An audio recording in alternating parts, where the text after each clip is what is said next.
La ley de identidad de género se aprobó en Argentina en mayo de 2012. La ley establece, lo leo, que toda persona tiene derecho al reconocimiento de su identidad de género, al libre desarrollo de su persona conforme a su identidad de género, a ser tratada de acuerdo con su identidad de género y a ser identificada de este modo en los instrumentos que acreditan su identidad respecto de él o los nombres de pila, imagen y sexos con los que allí esté registrado. Y propone una definición. Se entiende por identidad de género a la vivencia interna e individual del género, tal como cada persona lo siente, la cual puede corresponder o no con el sexo asignado al momento del nacimiento. Incluso, por ejemplo, cuando se llena el formulario para acceder a la vacunación contra el COVID, está distinguido el sexo tal como figura en el DNI y el sexo autopercibido. De esta manera, con esta ley, queda establecido el derecho a acceder tanto al cambio del documento nacional de identidad como acceder a tratamientos quirúrgicos u hormonales en forma gratuita, subvencionados por el Estado Nacional. Por sus características, esta es una ley única en el mundo, ya que no requiere de ningún tipo de diagnóstico previo, ni psicológico, ni psiquiátrico, para acceder a los tratamientos o intervenciones, e incluye, con algunas ambigüedades, a menores de edad, tanto en el cambio de inscripción en el registro civil como en los procesos quirúrgicos y hormonales. En la redacción de la ley no participó ningún discurso médico o psi, tampoco el psicoanálisis, claro. La redacción estuvo a cargo exclusivamente de las organizaciones travesti trans. El proyecto de ley se sostiene en 4 pilares. La despatologización, es decir, liberar las identidades trans de todo calificativo de enfermedad. La desjudicialización, porque el trámite para el cambio de género es puramente administrativo, no hace falta la sanción de un tribunal ni pasar por un juez. La desestigmatización, es decir, la no discriminación de las identidades trans conforme con los principios de Yogyakarta, y como resultado de lo anterior, la descriminalización. La sanción de la ley de género produjo una enorme ganancia de derechos para la comunidad lesbiana, gay, bisexual, trans, etc. Dejó sin efecto los edictos policiales y las contravenciones y produjo enormes incidencias tanto en el área educativa como en el área de la salud. Próximamente va a salir una nota, un artículo en el boletín de la FAPOL, de la Federación Americana de Rehabilitación Lacaniana, donde efectivamente hay una colaboración de Paula Husny que describe muy bien todos estos pormenores de la construcción misma del aparato legal. En el ámbito de la Asociación Mundial de Psicoanálisis, de la AMP, el Observatorio de Género, Biopolítica y Transexualidad inició su funcionamiento en el año 2014, es decir, 2 años después de la sanción de la ley. En ese momento fue convocado por Miquel Bassols, que para entonces era el presidente de la AMP. Y el propósito era iniciar una investigación en el seno de lo que en ese momento era el Comité de Acción de la Escuela 1. El laboratorio elaboró 2 informes: la Ley de Identidad de Género en Argentina es uno, y lo trans desde la perspectiva del psicoanálisis es el segundo. Hacia fines del año 2016, el observatorio pasó a formar parte de la FAPOL, y a partir del 2017 comenzó un trabajo articulado entre las 3 escuelas que componen la FAPOL, es decir, la EOL, la EBP y la NEL, Escuela de la Orientación Lacaniana, la Escuela Brasilera de Psicoanálisis y la Nueva Escuela Lacaniana.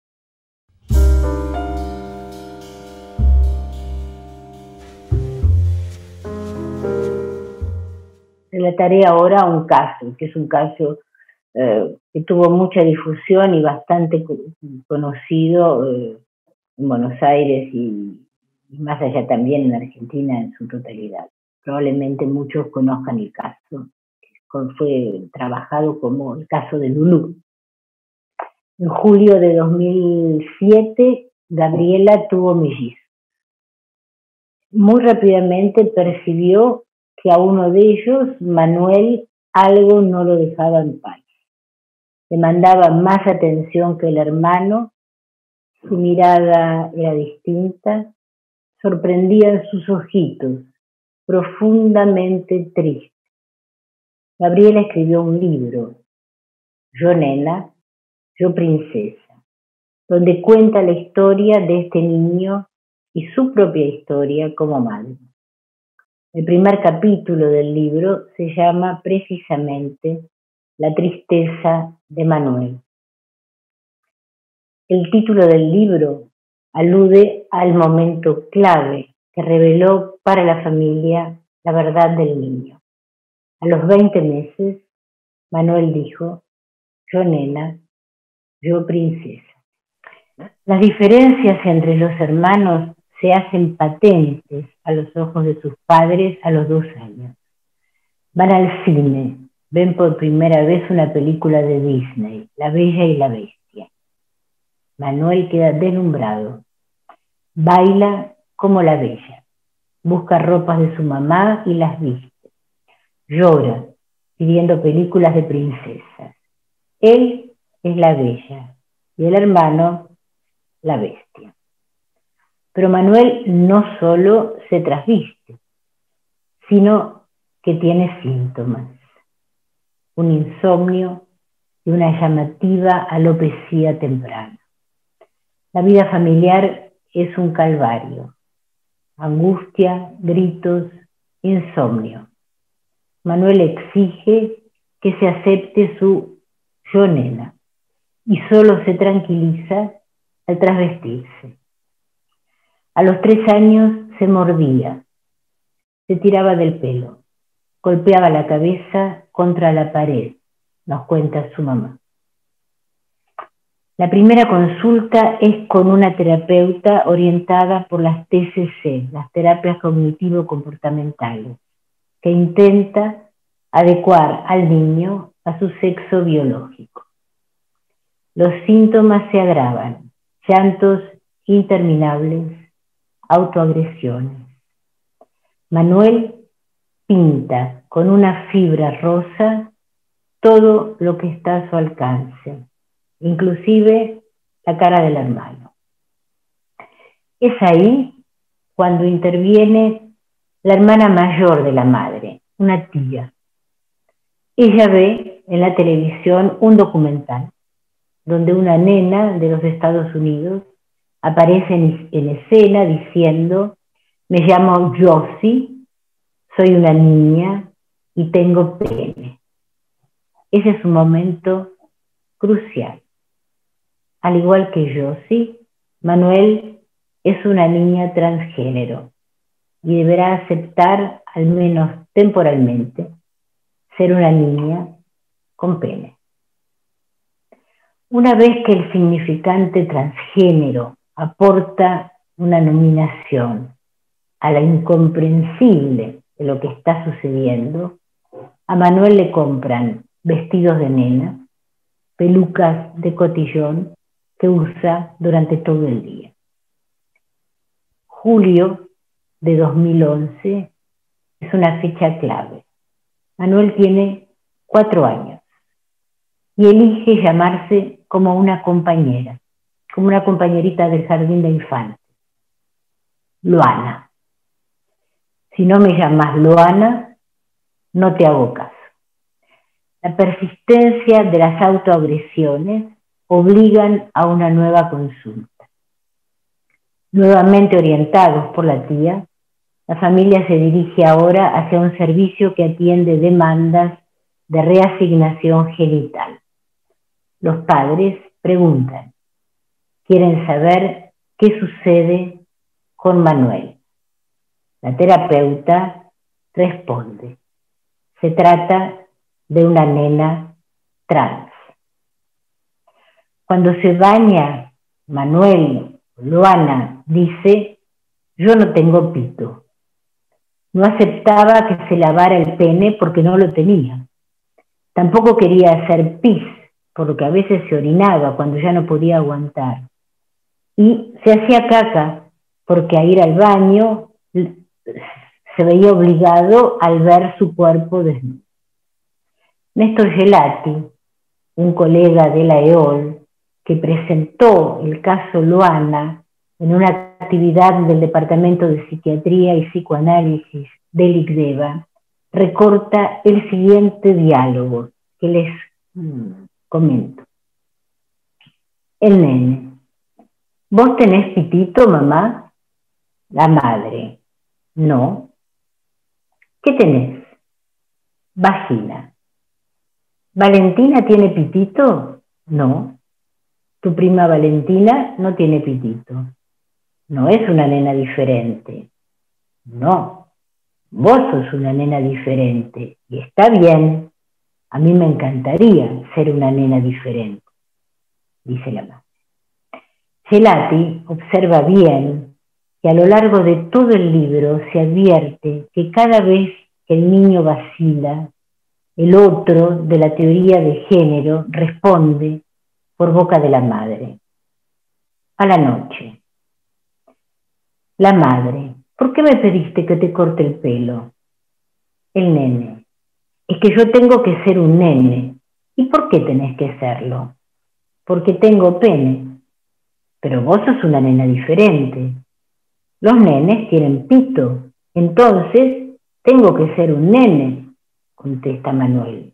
La madre, vos tenés que ser lo que tengas ganas de ser. ¿Qué querés ser? Una nena. Entonces, las nenas tienen vagina y yo no. Vos sos una nena. No importa si tenés o no pene. El siguiente diálogo es cuando hay un agravamiento de las autoagresiones en el jardín, a los 5 años, luego de 1 año de vivir como nena y de no cortarle el pelo. El nene, ¿qué son estas cosas que tengo acá? La mamá, testículos. El nene, ¿para qué sirven? La mamá, sirven para que el día de mañana te construyan una vagina si vos querés. Luana buscaba bajo los vestidos de sus muñecas genitales, como los suyos. Su madre compró porcelana fría y tintura color piel.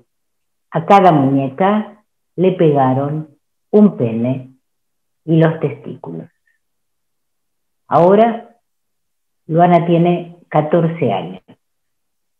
Hace rato que no se lee sobre ella en los periódicos, pero hay una película sobre su caso que espera estrenarse.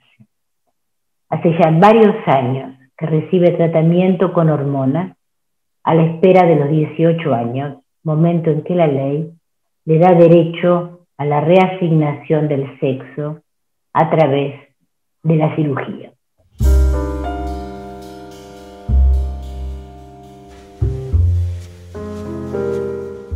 Muchas veces me pregunto qué habríamos podido aportar los psicoanalistas si hubiéramos sido consultados en el momento de la redacción de la ley. Podríamos haber dicho que la práctica concreta del psicoanálisis nos enseña que para nadie hay certeza sobre el sexo. Que la pregunta ¿soy hombre? ¿Soy mujer? La escuchamos cada día y que la respuesta, nunca definitiva, no proviene ni del espejo, ni de la biología, ni de la genética, ni del ADN, ni de la autopercepción. Tal vez esa pregunta es la que nos identifica como humanos. Los animales no tienen esas dudas. El instinto siempre les indica con quién aparearse. Y las respuestas que escuchamos a esa pregunta son siempre tan íntimas, tan singulares, tan incomparables. La autopercepción que un sujeto trans tiene de su género no es igual a la autopercepción de otro sujeto trans.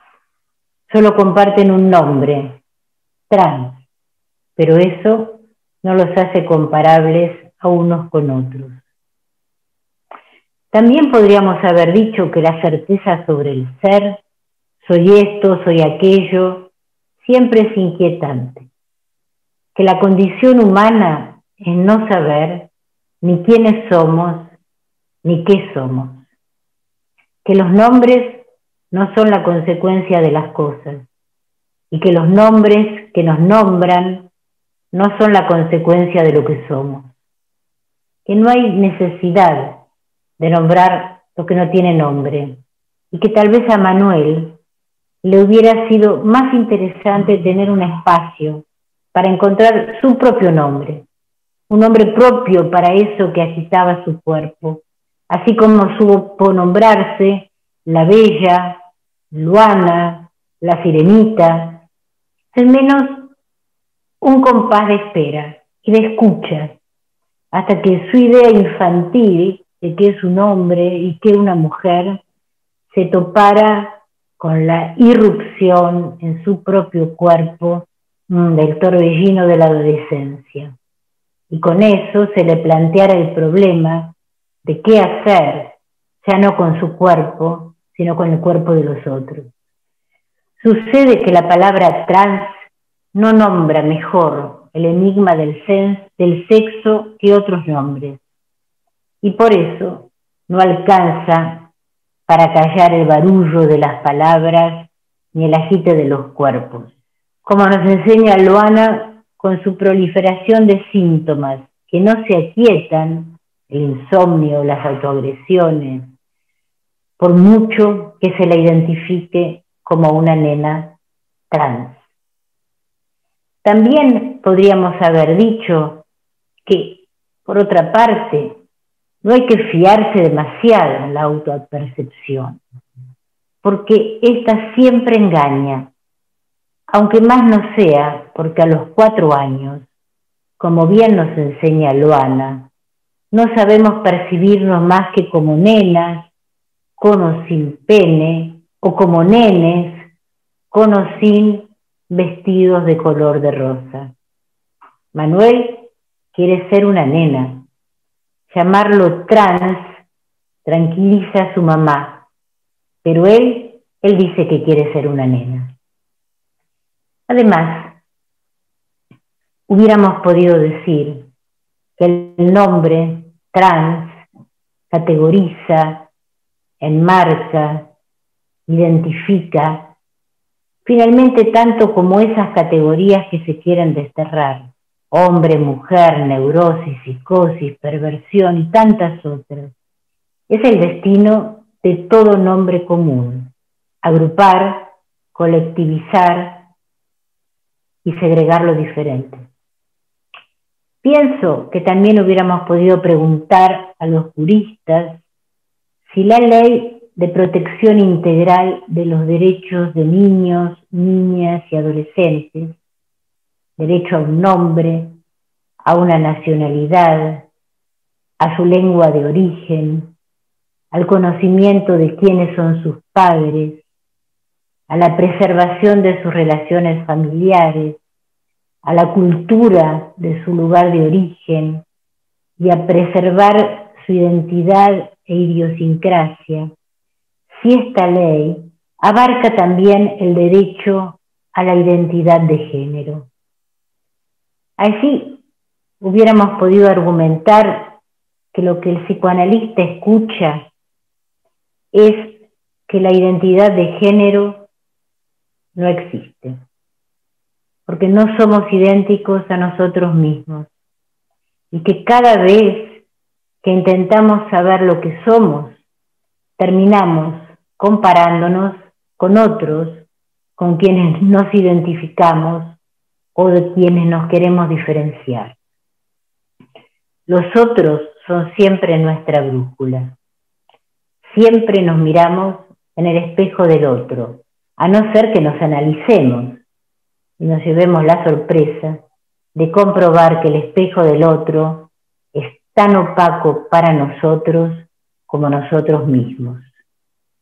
Manuel lo sabe desde sus 2 años, porque para ser nena no tiene otro recurso que apropiarse del nombre de su amiguita y ponerse pelucas y vestirse de rosa y estar, como dice, divina, para convencer a los otros de que es una mujer, de que es una nena, según los estereotipos con los que cada época distingue a las mujeres.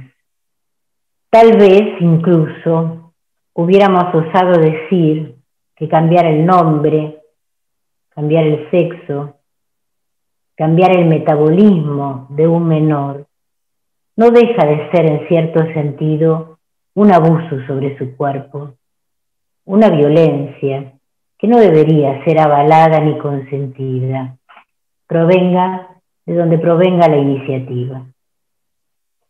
Finalmente, podríamos haber recordado al jurista, al legislador, que toda ley, por sabia que sea, acarrea paradojas y requiere enmiendas, que el para todos de la ley choca tarde o temprano con la excepción, que no siempre confirma la regla. Fíjense lo que dicen algunos estudios sobre el tema. Aparentemente, la identidad de género, el sentimiento de pertenecer a uno u otro sexo, no se alcanza hasta los 18 meses. Así, si un niño nacido varón fuera operado antes de esa edad y educado en el sexo adjudicado por la cirugía, desarrollaría una identidad de género acorde con la decisión médica. Esto pone en discusión la conveniencia o no de la moratoria. Por un lado, es mejor que el paciente esté en edad de opinar sobre la asignación de sexo. Pero por el otro, si se espera, la identidad de género no acompañaría el nuevo sexo asignado.